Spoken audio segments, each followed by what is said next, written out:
Hi again, everyone. I'm Lindsay, and welcome to UTBB's latest Smokehouse Chat, our ongoing web series where we provide information and updates on our unified efforts to protect Bristol Bay.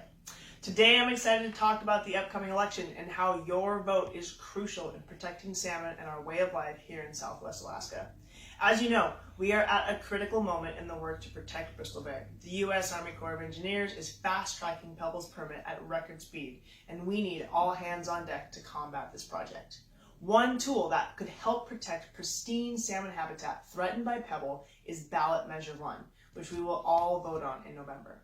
First, a little background about the initiative. If passed, Ballot Measure One, also known as the Stand For Salmon initiative, would update Alaska's salmon habitat laws, which haven't been changed since statehood nearly 60 years ago. This update was drafted by Alaskans after the legislature, at the request of the Board of Fish, failed to make changes to outdated salmon habitat laws during the last legislative session. More than 40,000 Alaskans have signed on in agreement supporting the need for an update to permitting rules in salmon habitat areas. There's a lot of misinformation out there about Ballot Measure One, but we're here to give you some simple key facts. So here are 3 basic things to understand about what this initiative will mean if it passes.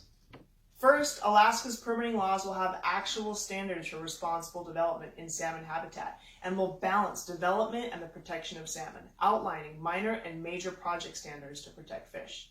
Second, if companies do develop in salmon habitat, they will be required to clean up their own mess instead of leaving that bill to taxpayers, and it improves requirements for project bonds.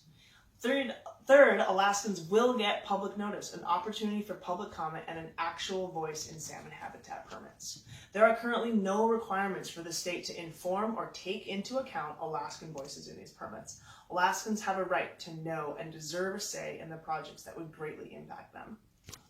So, to recap, voting yes means better standards to balance development and the protection of salmon, companies having to pay their own way, and the people's right to know and engage in these decisions. Voting yes puts Alaskans in charge of our own resources. Voting yes on one helps stop the Pebble Mine. Opponents of Ballot Measure One are claiming that this initiative will halt all development across Alaska, and we're here to tell you that simply isn't true.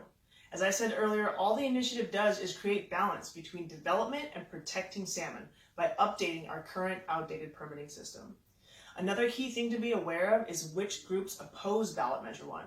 It's companies like Pebble and other large resource extraction and development groups who want to confuse Alaskans. On the other hand, support for Stand For Salmon comes from everyday people and Alaskans like you and I who depend on Alaska salmon for our cultures, our livelihoods, our food, and our economies. People who want to see our salmon continue to support Alaska for generations to come.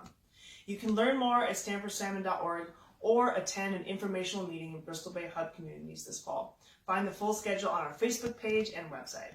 So thank you for tuning in, and if you applied for a PFD, you are registered to vote. Please remember, if you do not support Pebble Mine, vote yes on Ballot Measure One on November 6th. We'll see you at the polls.